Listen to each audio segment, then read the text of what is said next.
Welcome to The State of Us. Real people with honest opinions and the future of responsible media. Here's your host, Justin T. Weller. $20 billion from Housing and Urban Development, Lance, to rebuild Puerto Rico. In case you didn't remember, Puerto Rico is a United States territory, and the inhabitants thereof are U.S. citizens, just like Lance and I. So the question, should we be spending this $20 billion in Puerto Rico? It's a historical number, never before seen by Housing and Urban Development. We're going to look at, one, should it be done? And two, how does this affect everybody? Well, real quick, to give you a teaser of that, it's an infrastructure problem. This is what Puerto Rico is facing, and it's one that the entire country is facing. So we're going to address kind of the solution both for Puerto Rico and for all of us. But of course, we couldn't begin this critical conversation without your friendly redneck liberal, Lance Jackson. The correct answer is yes.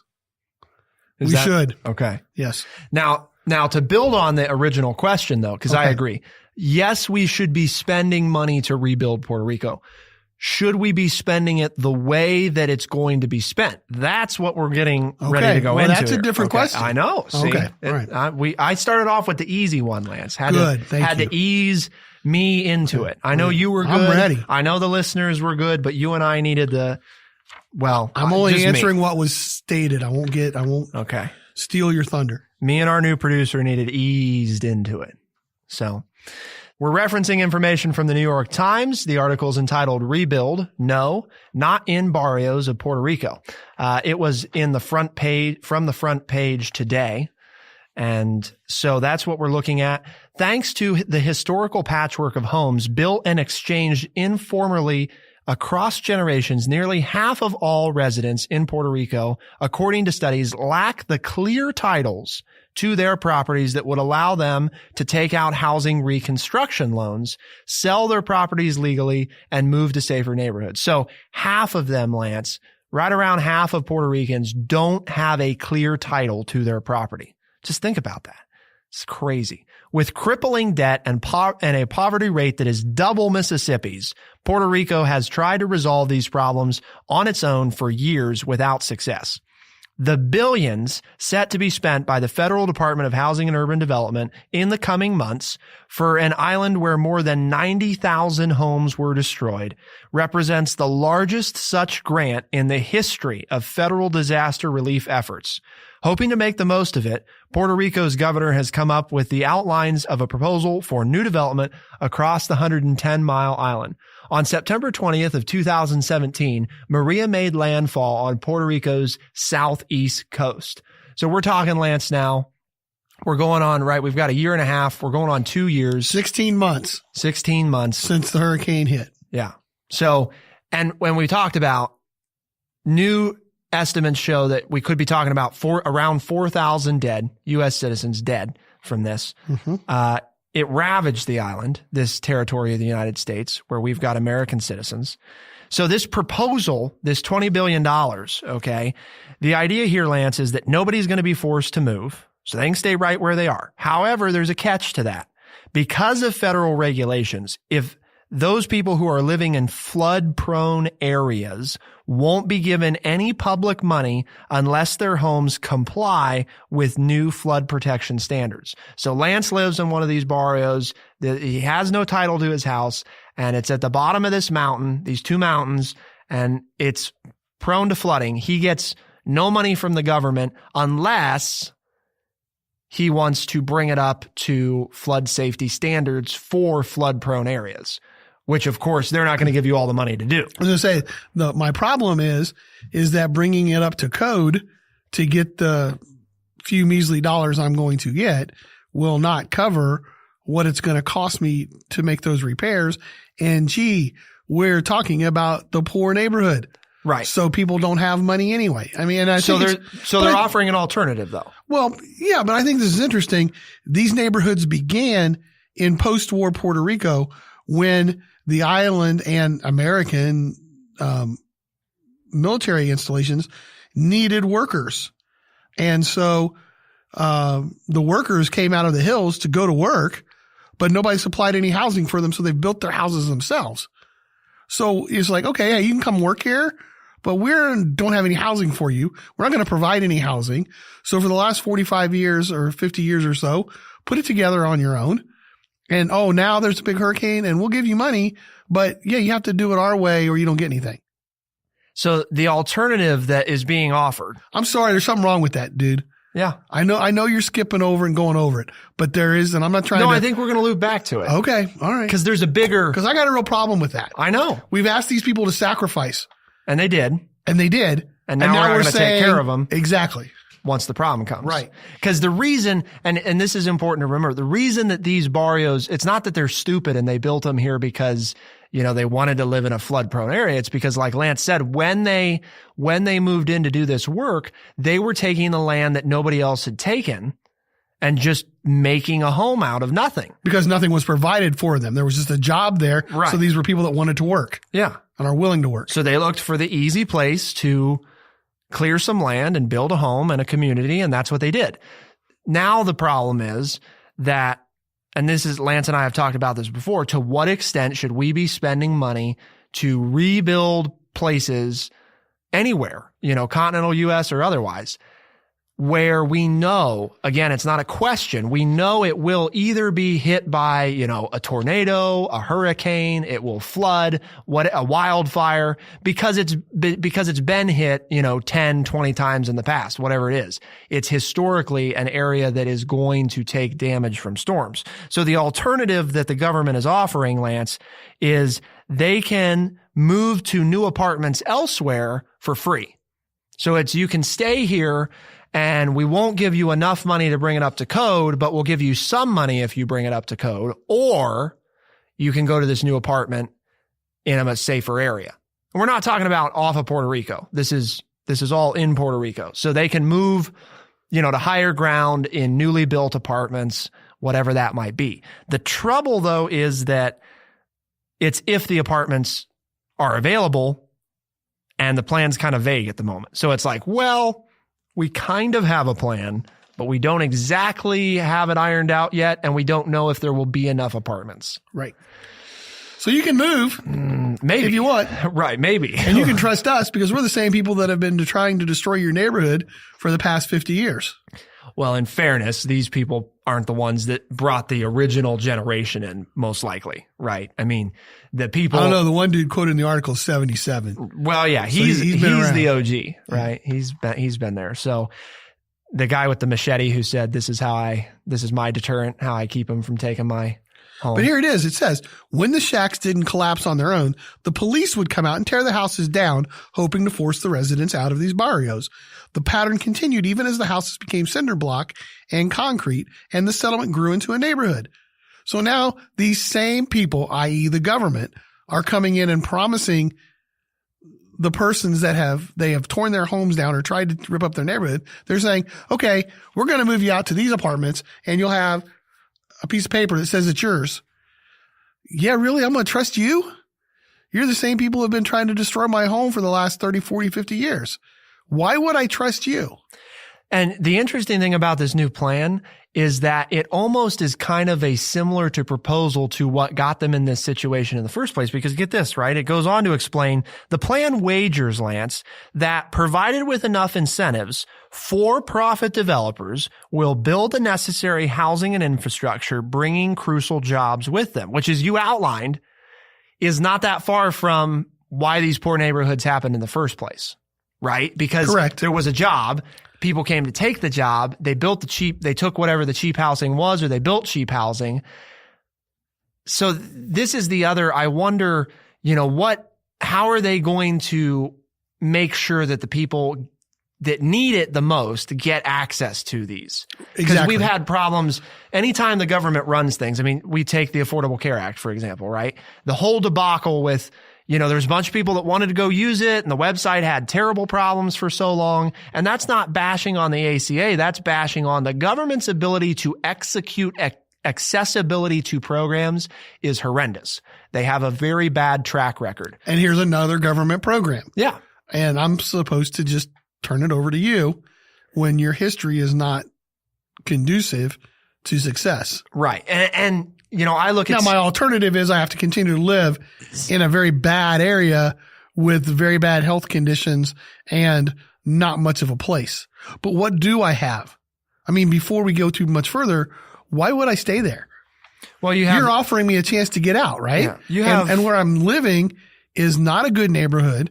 It's not a good building. It's not weatherproof.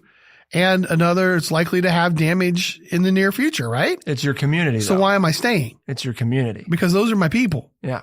That's where I've lived. And when push comes to shove and I didn't have any electricity and I didn't have any food, who helped me? Was it the Puerto Rican government? Was it FEMA? No, it was my neighbors. And so if I give that up, what do I have? I have a nice place to live, but I don't know anybody who lives around me. Is it worth the safety of moving when you lose your heritage and community? Right. And that's it. I don't mean that as a rhetorical question either for the audience.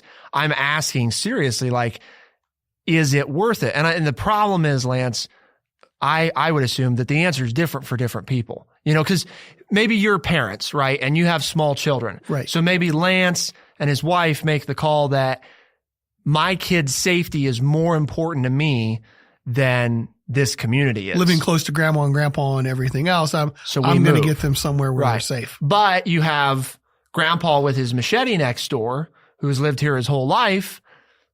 And he's like, I'm going to die at some point anyway. And I'm okay if I die earlier because I want to stay here.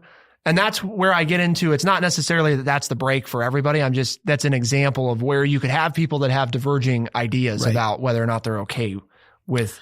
Which is why the decision's not as easy as it might sound for some of our listeners. Right. Well, duh, I'm getting out of there. You know, well, are you?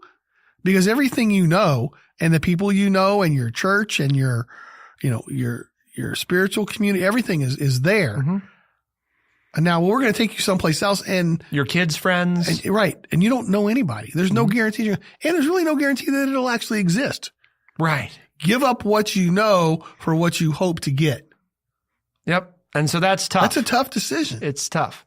And we're going to look at here in a minute some of the solutions. Because, this is the solution this is what's going to happen unless a better alternative surfaces.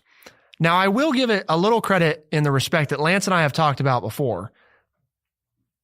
From a logic-based perspective, and we've talked a little bit about the emotional, we know that it doesn't make a lot of sense to continue to use taxpayer dollars, Lance and I's money, your hard-earned dollars, to rebuild communities in areas that have been hit 2, 3, 10, 20 times by the same kind of disaster. If you live in Hurricane Alley, I don't know. How long should we continue to rebuild it? Now, the reason that the Puerto Rico example, as Lance highlighted, is a little different is because we inadvertently, I don't think it was necessarily intentional, we incentivized, and I mean we, the American people who are the government, at the end of the day, that's we execute our government. We decide who's in charge.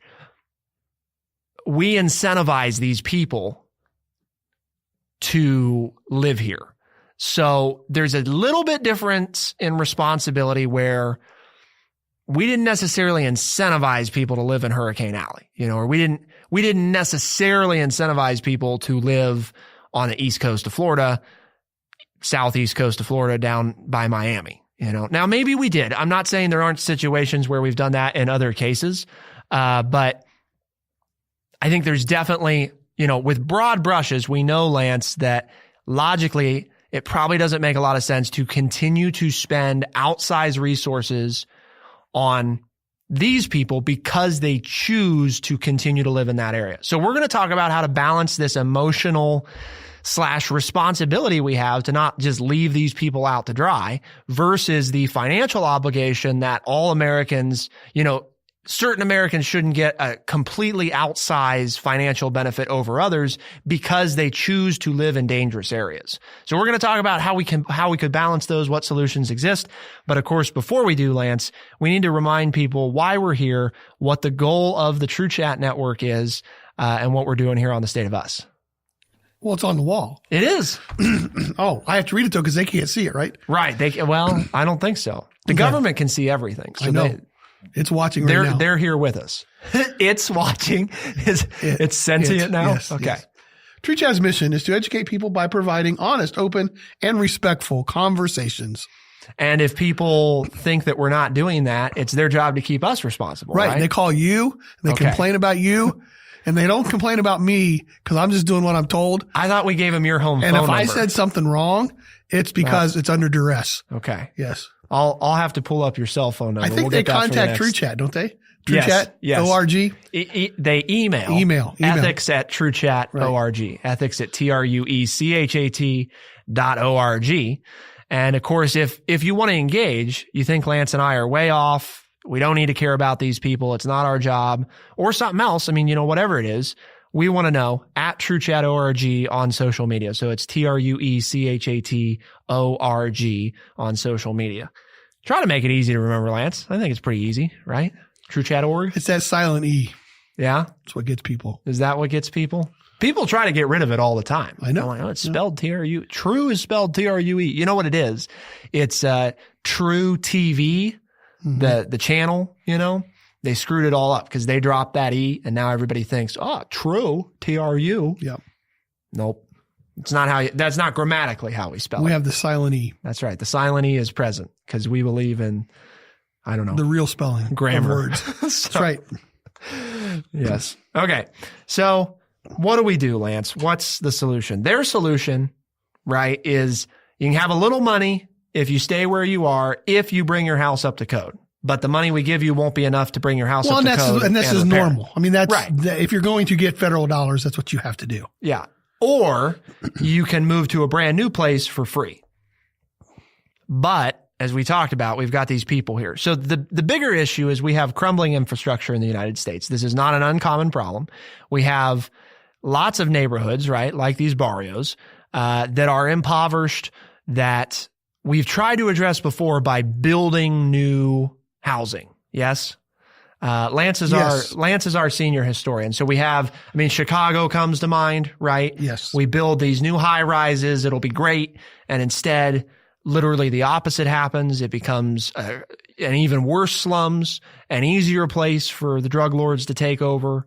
So it didn't work in that situation. Do you think, based off of your experience, Lance, can it work in this situation? Can providing the Puerto Ricans housing, is that going to be the thing that gets it done? Well, I would hope to say that yes, it would, because we'd learn from it. But my pessimistic side will say no, probably not. And then I will go on the record as saying I don't feel like this is too much to ask. I mean, if these are the rules to get the money. You have to abide by the rules. If you don't want the money because you don't have the money to build, then that's your decision. It comes down to, you can stay there if you want. Now, I don't think anybody's saying we're going to take these people out of where they're staying now. Right. They can stay if they want to. So if you don't have the funds to follow the rules and upgrade everything, well, then you're sorry out of luck. And that's the deal. I mean, it's like, I've got some work going on at my home right now that the insurance company's paying for, which means I'm going to end up paying for it because my rates will go up, but yada, yada, yada. But I had a deductible. If I didn't have the money to pay the deductible, then I couldn't have gotten the work done. Just SOL. Right. And I'd have to deal with the leaky ceiling that was ruining but you knew that up front and everything else. Right. I mean, you knew that the rule was, I'm going to pay for this insurance, and if I have a problem, until I've paid at least my deductible, then I can't make use of this. Right. But this is where this is a sticky problem with the Puerto Ricans. Did they really know that this was a flood prone area before making the decision? Maybe it doesn't matter, but I'm not trying to equate it to insurance. I'm just saying some of us because like today, right? If you go to build a new house and you're going to build in a flood prone area, right? Then there's all these special restrictions and warnings that you get made aware of. Yeah. Insurance, you're going to have this insurance. Mm-hmm. The insurance is going to cost more, yada, yada, yada. And in some cases, depending on the state you're in, you can't build, new in certain areas. But that's not, in this case, that wasn't the case, right? I mean, the government didn't say, oh, don't build there because there might be floods one day. But they're still being offered. But you're saying because they still have the choice. Right. Yeah. They're still given a choice, and nobody's saying they have to leave. Right. But if you stay in order to get the money, you have to build the code.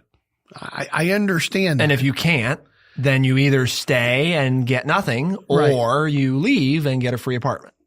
If we build one for you. And you have to live where we build it, not where you want to. So you're okay with this plan as long as we guarantee the access to the apartments. If it was for real, and I don't think it will be. I'm not sure that it's going to. I'm not one to trust the government. Right. Well, and as we talked about, historically, it's not even so much whether or not it'll be available. Where's the job? Yeah. If my job is in this area, it doesn't do me any good. If you build the apartment, if you move me 50 miles away. Right, yeah. The island's 110 miles in width or, in length. Yeah. So if you build me an apartment and it's not where my job is and it's not where my family is, then I don't have, and that to me is the stumbling point. Where are you going to build these places? If I'm going to go somewhere, it needs to be made apparent that I'm going to get a place. Yeah. Because that's not even true yet. And B, okay, where is this place going to be so I have as much information so I can make the decision? And I think so I can make the best decision for my family. Right now you're asking me to make a decision based on information that I haven't received. Right. And I have a problem with that. So I do have a problem with it in that respect. One of my big things for this, Lance, though, is that if we're going to do this, I don't know what kind of technology these individuals have access to. So I come back again, because you know me, the communications thing is huge.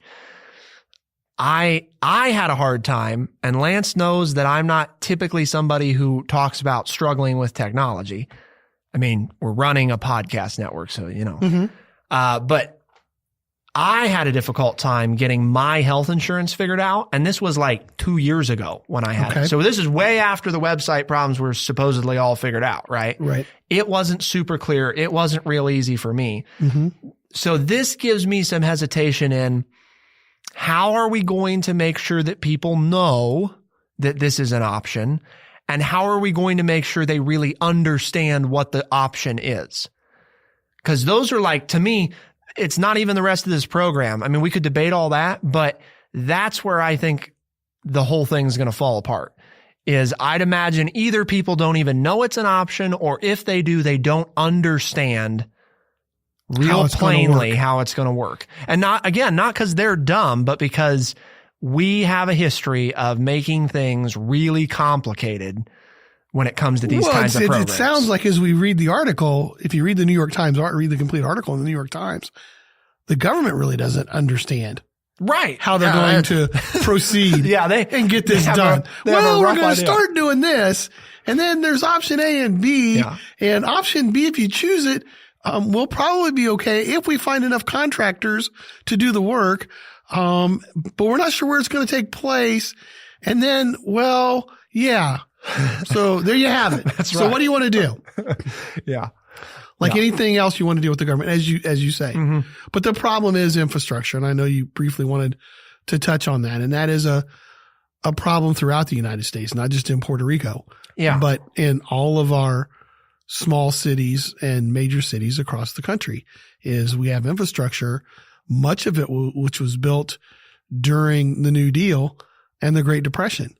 And we're looking at sewer systems and electrical grids and all kinds of places, power stations that have been in place for 70 or 80 years. And if you told people that, they're like, wait a minute, look at all the changes that have happened in the last 70 or 80 years. You mean we're using stuff that's still that old?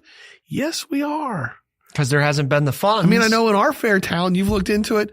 They don't even know where some of the places are underground. Right. 70% of the water lines, they don't know where they are. They don't even know where they are. So even if we passed money, the millions of dollars that it would take to replace them, they don't even know where to begin. Right. Where do we dig? To dig them up. Well, I don't know. There's no maps. Yeah. We'll just tear it all up, Lance. Just tear up every street. When your house doesn't get water anymore, we'll start digging in the yard and the street and figure out where it goes.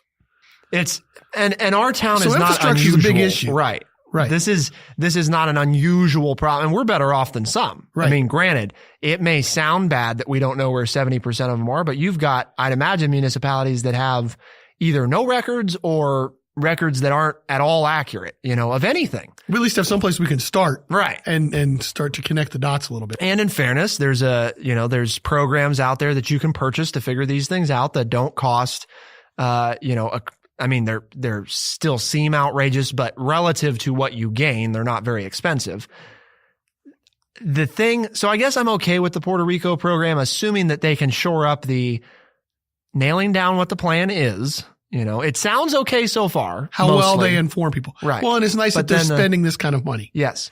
I think we both agree. Leaving money to communicate to people how to use it. Because it's again, we build all these apartments and half of them sit empty, not because people won't use them, but because people don't know how to use them or don't know that they can. Or didn't know the proper paperwork to fill out to have access to it. Right. The 10 different forms and the 5 different offices and and I'm sure that people out there can relate to that because anybody who's ever been to the DMV knows that you buy the car and it's like, we got to go get the title and then we got to come over here to this office. And then if we didn't get it right, we have to go back to that one. And then, it's the bureaucratic red tape. Right. And it's easy to discourage people because they can get confused again, not of their own, that it's too difficult for them to understand, that it's just confusing because it's not a streamlined thing. So it's a multi-communication plan. But real quick, we addressed the infrastructure thing before, right? Yes. In our War to Save America series. I think it was the Scott Wood infrastructure plan. Mm-hmm. And we were going President Scott Wood. Yes, President Scott Wood's infrastructure plan. We were going to reduce the number of bases worldwide, military bases, by 20%, not cut any military jobs. So before everybody hops on oh my gosh, no. Everybody who has a job today in the military keeps their job, but we reduce bases by 20%, which, by the way, if you check our strategic maps, the military is going to make arguments that it would make us strategically weaker. And I'm not going to say if we eliminate 20 bases that we're going to be as strong. Right. Okay. Maybe we can't deploy troops quite as fast to certain areas, but the reality is today, that we can have airplanes anywhere in the world in under 24 hours. Well, we got drones. And we got drones, right? So, and I'm not a military expert, so I'm not trying to take that away from them, but I think if you got a real answer from them, if we reduced 20% of bases, kept all the personnel, and supplemented that with tech that could make up for it, that we could be relatively as safe as we are today, with just less bases. Rely a little bit more on allies' bases instead of all on just our own, right? And then use the money saved. Yes. To work on to pass an infrastructure bill. And when thinking about infrastructure, it can't just be this old thing's broken, so let's fix it, right? It has to be, is there a better option now that will keep us from having to do this again? Right. In X number of years. Rather than just repairs. Right. Now, if all it needs is a repair. Yeah. And it's still functional for another 50, 60 years, then it's okay. But if there's a better method to do it that's going to save us money in the long run, then we use that money and invest it. Yes. Because it's money that we've freed up from other things. It's not like we would not be increasing anyone's taxes for the President Scott Wood infrastructure bill. We did a number of, as you recall, we did a number of episodes on infrastructure. So we had that one, right, to get some money for it. But then we also had one, Camden brought forward the idea of trains.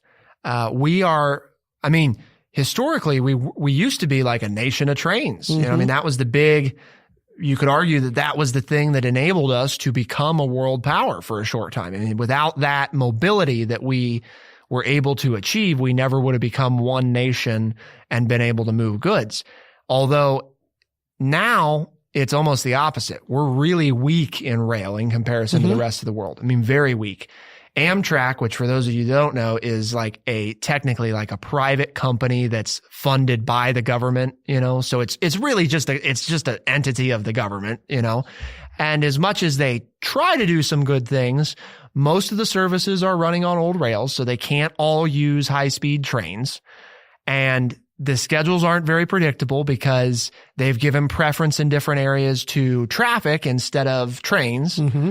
And so there's a lot of problems with our current rail system. But generally speaking, things like the Hyperloop, at the time, we weren't talking much about the Hyperloop project in California or the New York, DC kind of thing. We weren't talking a lot about that. We were talking about just kind of monorail-esque things. Mm-hmm. But now this new Hyperloop technology, we send a monorail through a tube that's basically got little to no air in it so that there's no air resistance, so we can go super fast and real smooth. One of the thoughts that was proposed in a bill that we ended up passing was using some of that money, instead of spending outsized resources on the highways again, we can, keep them in their current state, but not invest a lot of new money. Instead, let's start building high-speed trains in the what do you call the median strips? The median. Yeah. The median between or on the sides of the highway that the federal government has access to. Or elevated. Yes. Or elevated above. Lots of options there, but that was the thinking. So there's a lot of options to address infrastructure that aren't just replace the broken stuff. Right. In some cases, that's the thing that makes the most sense. But we also need to be thinking environmentally, economically, and what's the most efficient. Because we know that in some cases, we can move people a lot faster and safer by rail than we can by car. And we used to be a country of trains. So I think it's ironic in many ways that we're going back to probably reinvesting in rail once again. Modern rail, but nevertheless rail. So Lance, people want to listen. How do they do that? What's the best way? Stitcher, Spotify, Apple Podcast, anywhere else fine podcasts are found on your phone or whatever kind of electronic device that you use. Absolutely. And if you want to engage, give us your thoughts at TrueChat.org on social media, right, Lance? That works as well. You're a big tweeter. So, I am. I'll get out there with them. That's right. Okay. All right. Yeah. So you engage. You might hear from Scott Wood, Lance Jackson. Sorry, I gave away your moniker. Man. For the State of Us on TrueChat in Urbana, Ohio, I'm Justin T. Weller. And I'm Lance Jackson. Thanks so much for tuning in. We'll see you next time on The State of Us. Be the change.